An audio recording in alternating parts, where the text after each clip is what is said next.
कश्यप के बेटा विवस्वान और इनके बेटा हुए श्राद्धदेव मनु।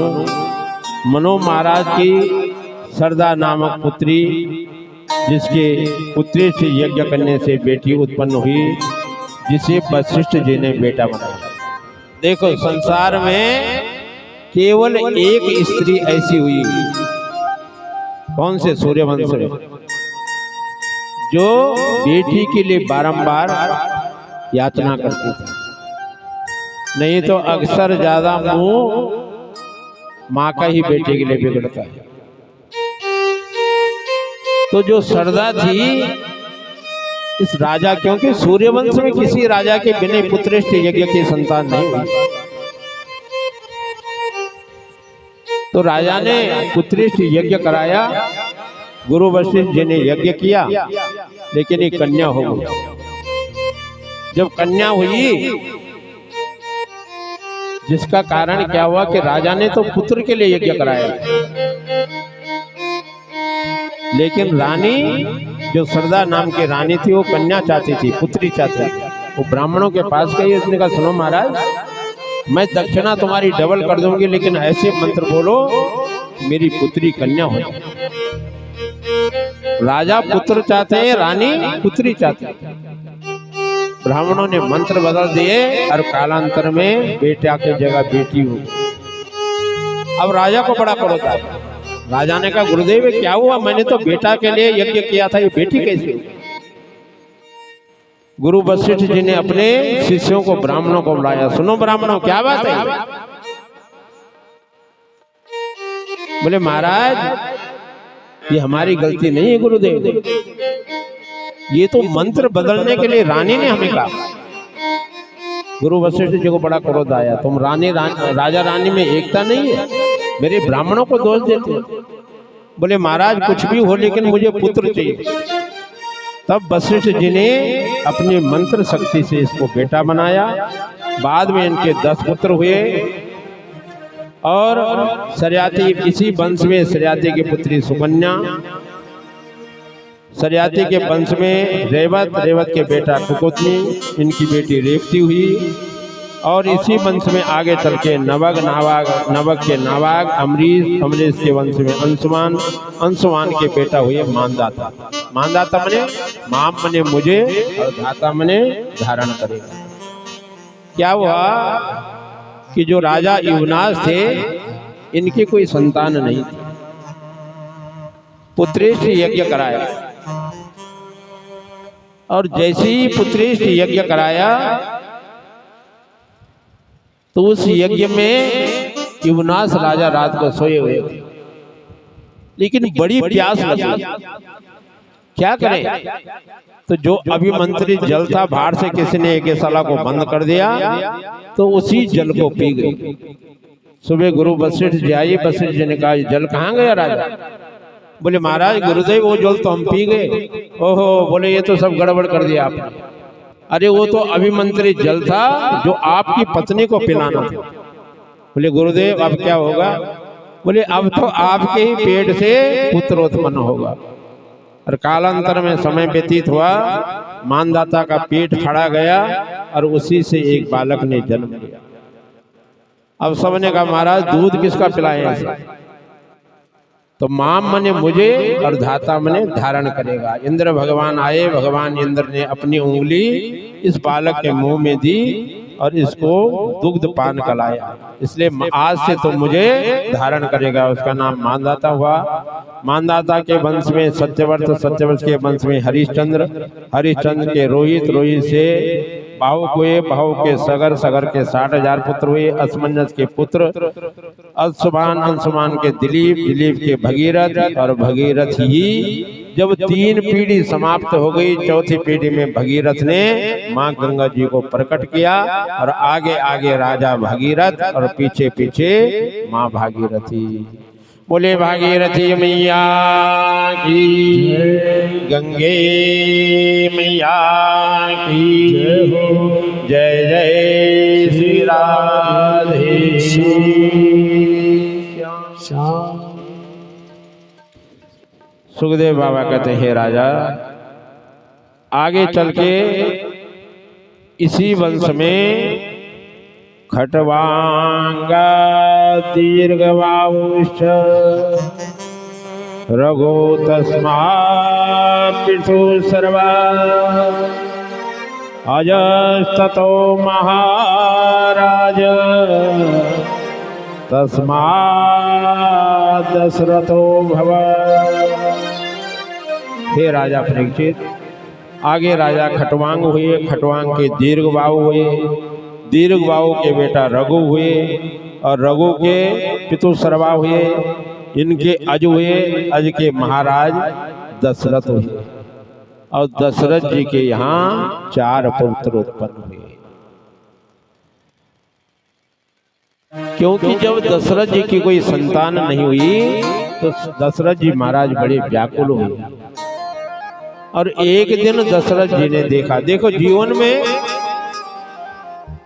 पहले भगवान ने ये व्यवस्था बनाई कि इस कलयुग में इस आयु को 100 वर्ष की रखा।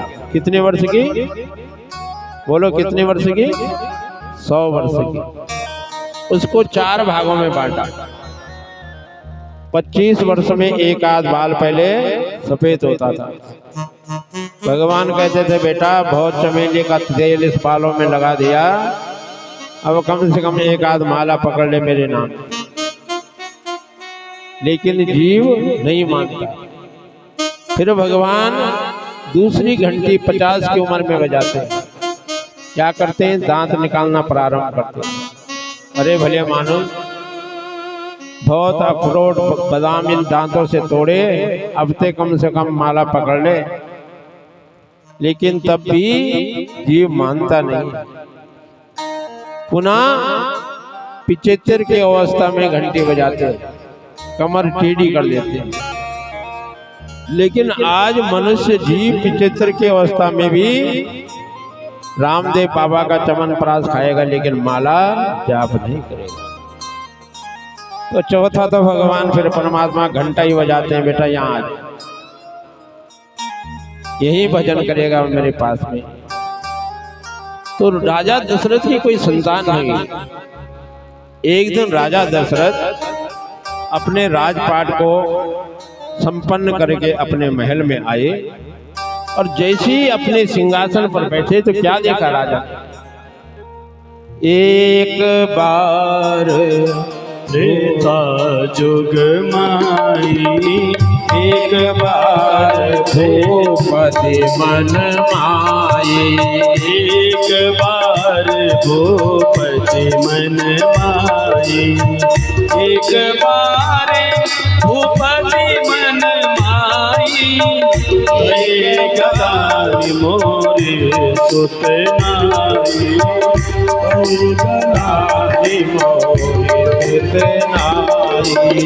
गुरु ग्रह गया तुरंत मैं पाला, गुरु ग्रह गया तुरंत मैं पाला, शरण लागी करी विनय विशाला, करी लागी करी विनय विशाला, हो वही धीर हो सुधारी,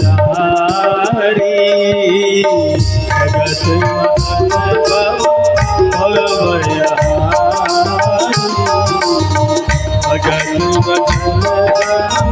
जगत भवया।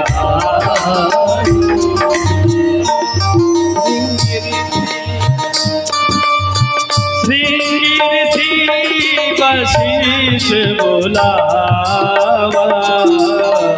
श्रृंगी ऋषि वशिष्ठ बोलावा, शुभ यज्ञ करावा, पुत्र काम शुभ यज्ञ प्रेम सहित मुनि आहुति दीनी, प्रेम सहित मुनि आहुति दीनी, प्रेम सहित मुनि आहुति दीनी, प्रेम सहित मुनि आहुति दीनी, प्रेम सहित मुनि